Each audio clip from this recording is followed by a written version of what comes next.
Well, this is chapter 9 just review for heat and temperature. Okay, the first things you need to know in this chapter obviously is the temperature conversions. So temperature conversions, how do you change from Celsius to Fahrenheit or Fahrenheit to Celsius? And those are stuff that we've done in class, and you must be already having equations. Anyway, the equations are supposed to be this. If you want to go from Celsius to Fahrenheit, if you want to go from degrees Celsius to degrees Fahrenheit, what you do is you take the Celsius temperature, and multiply it by 9/5, and then you add 32, and that will be equal to the Fahrenheit temperature. So that is how you go from Celsius to Fahrenheit. So what do? You just take, for example, if the temperature is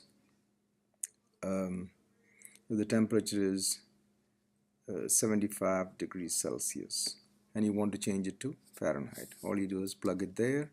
So you get 9/5 of 75, and then you add 32 to it and you get Fahrenheit, sorry.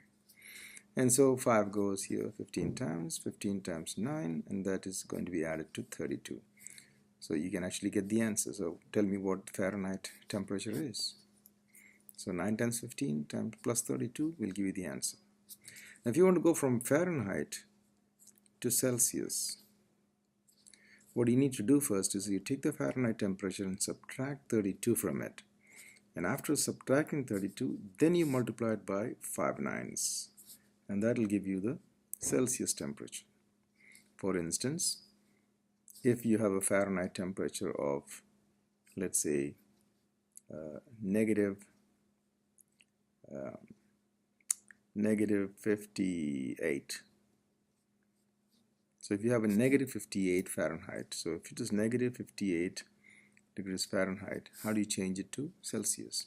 So what you do is you put 5 nines of negative 58 minus 32, and the whole thing should be your answer. So negative 5 nines, 5 nines, and then negative 58, negative 32 gets you what? 90. Negative 58, negative 32 is 90, negative 90, and then you have 9 goes, so negative 50 degrees Celsius. So negative 58 degrees Fahrenheit is negative 50 degrees Celsius. Alright, so this is how we do the conversions. Now suppose you're given a Fahrenheit temperature and you're supposed to find the Kelvin temperature, or Celsius given, and then, so if you're given a Fahrenheit temperature, let's say negative 58. So if you give a negative 58 and you want to change from negative 58 degrees Fahrenheit to Kelvin. So if you want to change directly, you cannot go directly, you just have to go from here to Celsius first and then convert it. So if you want to go from Celsius, so you go from Fahrenheit to Celsius in this way, and after that you're going to add 273.15. So Celsius temperature, degrees Celsius plus 273.15 will give you the Kelvin temperature. So which means in this case you put negative 50 degrees Celsius after converting this to Celsius, and then add 273.15, and that will give the Kelvin temperature. Tell me what this answer is. Okay, and also tell me this answer. Apart from these temperature changes and temperature conversions, the next thing that you need to know is concepts regarding heat. So what is heat energy? Heat energy is also called internal energy, the thermal energy or internal energy. What's the unit of internal energy? What's the unit of thermal energy? What is heat's unit? So the unit of heat is supposed to be joules. So internal energy, thermal energy, all that is form of energy, and that's supposed to be in joules. So understand that. And materials can be different types. You have conductors, you have insulators. All right, so what's a thermal conductor? Thermal conductor is a material that conducts electricity, conducts thermal energy. That is called a thermal conductor. And thermal conduction happens because molecule to molecule kind of bounce each other, and then they pass the energy from neighbor to neighbor. But then if you have some electrons in it, then passing the energy will be faster because electrons can travel directly. And that is why electrical conductors are good thermal conductors also. So copper is a good electrical conductor and is also a thermal conductor. So understand the concept behind that. And then we did the different kinds of transfers. One is thermal radiation, thermal convection, thermal conduction. So you should know the mechanism of each of these things. All right. In terms of the temperatures, the changes of temperature versus the changes of Fahrenheit. So changing Celsius to Fahrenheit, that is good. But the change of temperatures, you just need only this fraction. You don't need this for changes. Say, for example, if there's a change of 10 degrees Celsius, how many Fahrenheit changes that? So what you do is 10 degrees Celsius change is equal to how many Fahrenheit change? You just multiply it by this. Don't add 32. And the same way, if you want to change from Fahrenheit to see how many Celsius changes that, you're only going to use 5 nines. Okay, so for example, if you want to see how much is the change of temperature, delta T equals to 10 degrees Celsius, how much is the delta T in Fahrenheit?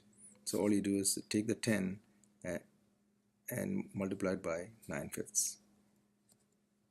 So that'll be 18 degrees Fahrenheit. You see that? Oh, or suppose the change is given, suppose delta T is given as 10 degrees Fahrenheit, and how do you change it to, like, what is the change in Celsius? For that, you just take this. If you're going from Fahrenheit to Celsius, that's what you need. Only 5 nines. Don't worry about this 32, because this is a change. When you talk about a change, you only need how many divisions is going on. So all you do is you take this 10 multiplied by 5 nines, and that'll be 50 over 9, and that's going to be your answer in degrees Celsius. So 10 degrees Fahrenheit change in temperature equals to 50 over 9 degrees Celsius change in temperature. So that's about the change of temperatures that you should be having an idea about. And again, as I said, thermal conduction, convection, radiation. You should know these things clearly as to where is conduction seen and where is convection seen and where is radiation seen. And you should be able to answer for those questions well. Now, we also talked about thermal expansion. And in thermal expansion, we said any object will, change in length if the temperature is changed. So generally, they increase in length. So if you take a steel rod and then heat it at a higher temperature, it's supposed to be longer. So you saw all the demonstrations that we did in class about thermal expansion. And one application of this is probably the bimetallic strip. And I showed you in the class how the bimetallic strip works. So bimetallic strip can be used in multiple places. Now, what's happening over here in this bimetallic strip is when the temperature increases, this one material expands more than the other material, so it ends up curving upward, because if this material is going to heat up more than that, it curves upwards. So that bending can be used to construct a thermometer. You can also use it for thermostats. And as I discussed in class, thermostats are useful in so many places.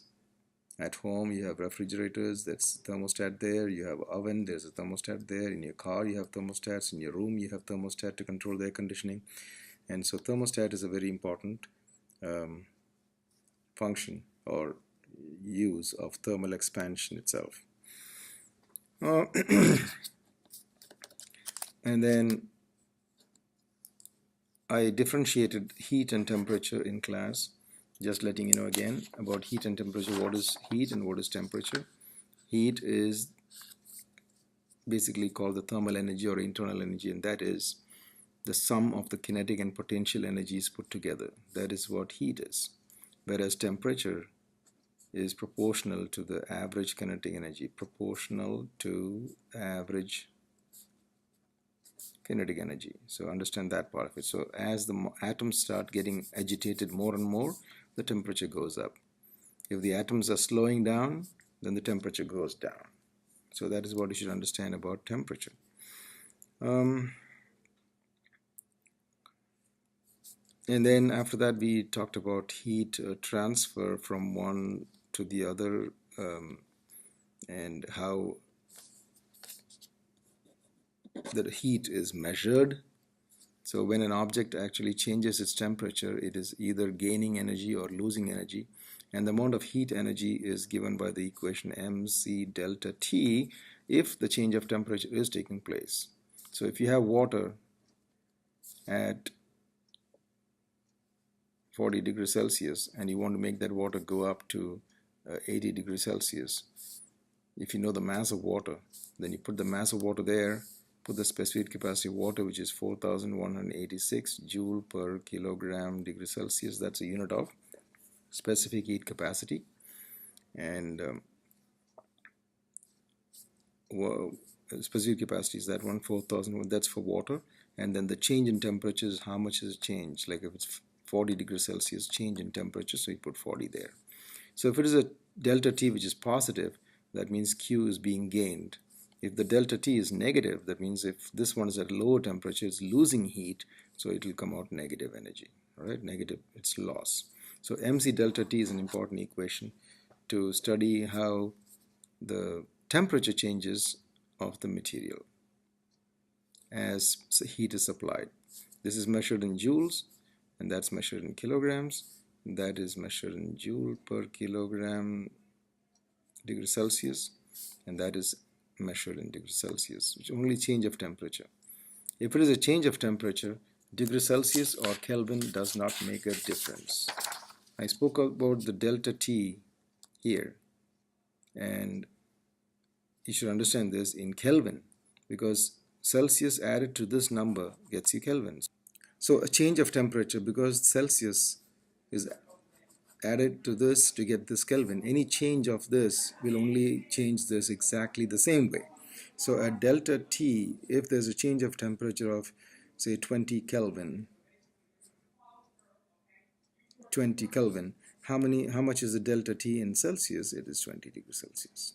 So the change in Kelvin and Celsius are exactly the same, because a change of 1 degree Celsius, so if you have this, if you look at the scale, 0, 100, and 273, and that'll be 373. So you can see 100 divisions are here and 100 divisions are here. So each Kelvin jump is the same as a Celsius jump. So understand that concept. Okay. Now coming back to heat again, when you supply heat energy to an object, it can change in temperature, and sometimes it can change in state. And when it's changing state, then you use the formula Q is equal to mL, where L is called the specific latent heat. So this is the equation that is used for change of state. So this will be helpful for change of state. So L can be specific latent heat of vaporization or specific latent heat of fusion. Both are possible. And what's the unit of L? L is Q over M, which means it's joule per kilogram. So that's a unit of specific latent heat, and that's a unit of specific heat capacity. Okay. Now the other stuff that you've done on Yeah, you did a lab as well where we studied how the heat energy is actually moving from one to the other. So you should be able to answer questions based on such things. So what is that heat energy? How is heat energy measured? Okay, like for example, if someone is using a hammer, okay, someone is using a hammer and then the hammer's mass is 2 kilograms, and if he's hitting a nail with that hammer, if he's hitting a nail with that hammer, and if he's moving the hammer down at a speed of, let's say, 20 meters per second,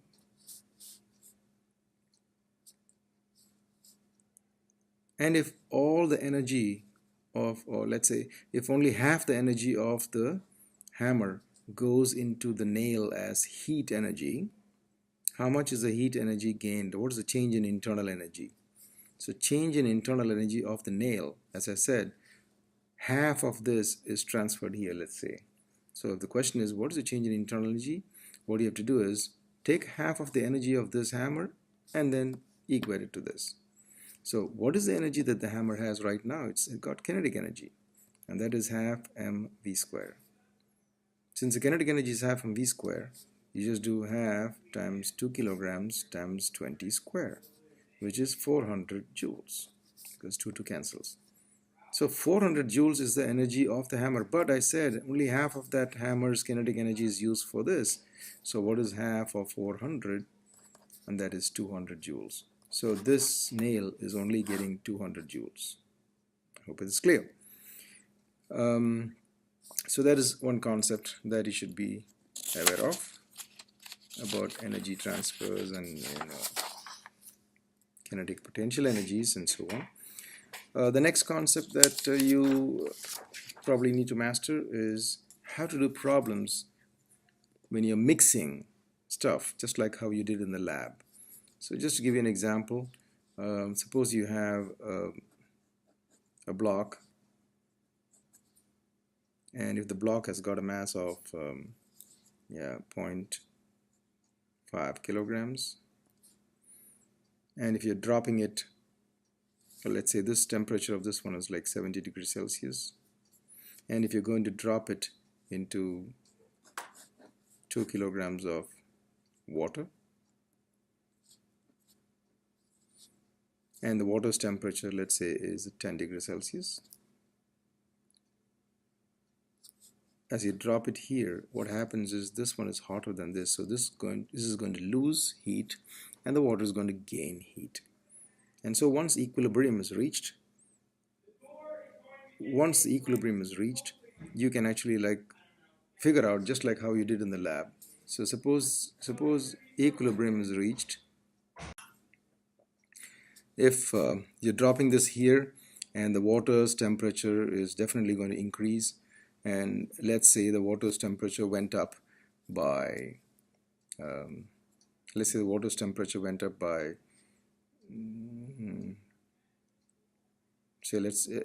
went up to 14 degrees Celsius after you dropped it here. So what is the specific capacity of this block? Say if that's a question. So again, that's a block of this mass, that's a water of this at this temperature and this temperature. So once you drop it here, the block is going to lose heat and the water is going to gain heat. This is pretty much what you ended up doing in the lab. So I'm just giving an example. So what is happening is the mass, the heat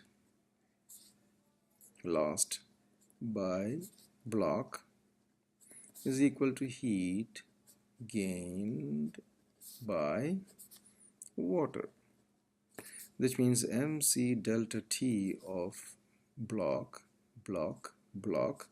is equal to mc delta T of water. Now how you proceed with this problem? Just substitute stuff here like 0.5 kilograms for the mass of the block. Specific capacity of the block, we don't know, leave it there. And then delta T of the block, how much is the temperature change that the block is undergoing? The block was 70, now it is 14 after equilibrium. So from 70 it is dropping down to 14. So it is 7T minus 14 is equal to mass of water, which is 2 kilograms, times specific capacity of water is 4186, and then you have the change in temperature of the water. The water was 10 and now it's gone to 14, so it's basically 14 minus 10. So you should understand this is lost, that's why going from here to here, and this is gain, so this minus this, so this is a gain. It gains 4 degrees Celsius and it loses 56 degrees Celsius. Okay, so like that. So once you do this work, you're going to get the answer. So that's 56. So CB times 56 times 0.5 is equals to 2 times this. 2 times 4186 times 4. So what do you do to get CB? CB is equal to 2 times 4186 times 4 divided by 0.5 times 56. But remember, this is you have to put it in parentheses when you plug it in. So plug this in and get the answer. Okay, and the answer, when you get the answer, remember to put the units down correctly. The units will be joule per kilogram degree Celsius. So understand how to do these problems. This is the exact approach. On the other hand, if the question was asking for the final temperature, so let me give you a different problem. So you have this block, and this block is, let's say, made of copper, and the copper, the block mass is 0.5 kilograms again, let's say, and it is initially at copper's temperature initially, let's say it's at 50 degrees Celsius, and then you're going to drop it into 1 kilogram of water, at a temperature of 10 degrees Celsius, let's say. And how much is water? 1 kilogram. So when you drop this into this is going to go into that. So you're going to have the block, and you're going to have the block. So the liquid is going to, water is going to gain temperature, and this one is going to lose heat. So therefore it's going to lose its temperature. So copper is going to be sitting inside here with the water in equilibrium. The final temperature we don't know. That's what we are trying to find out. But something will be given to you, the copper specific capacity or something. Everything will be given to you. So what's the specific capacity of copper? Let's say 390. So 390 joule per kilogram degree Celsius. That's the specific capacity of copper. So when that goes in there, start with the same equation. The equation is exactly the same. Heat lost by block or copper is equal to heat gained by water. Now show all steps when you're doing these kind of problems. Not writing any words and just throwing some numbers here and there won't fetch you the grade. So that's why all these are described clearly. Now once you write this, then it's MC delta T of copper is equal to MC delta T of water. Now mass of copper is 0.5, so we put 0.5 there. Specific capacity of copper 390, so put that there. Temperature change that copper suffers, it was 50 and now it is cooler because it is going into cold water.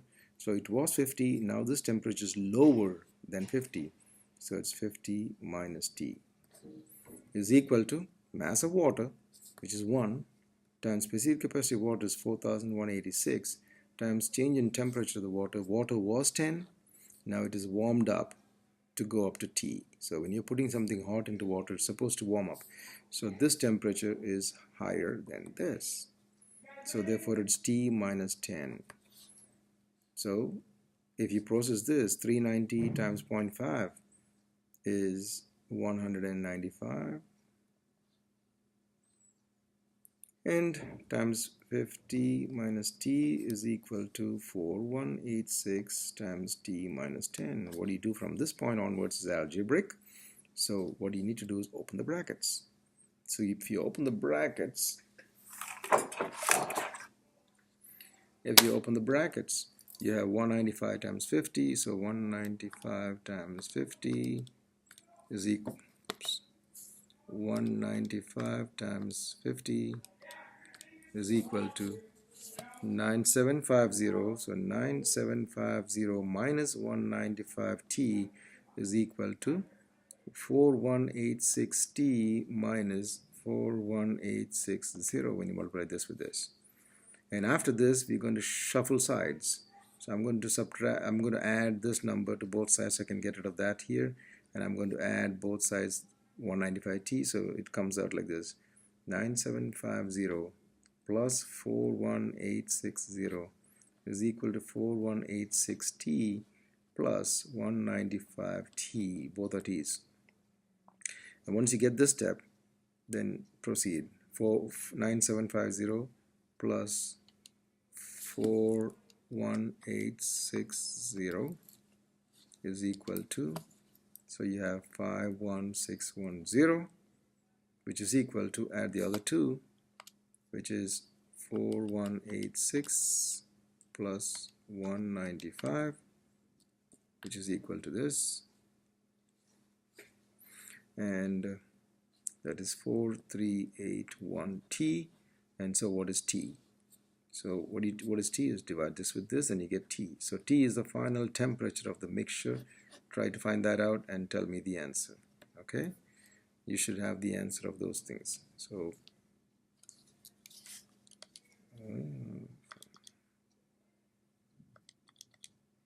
divide by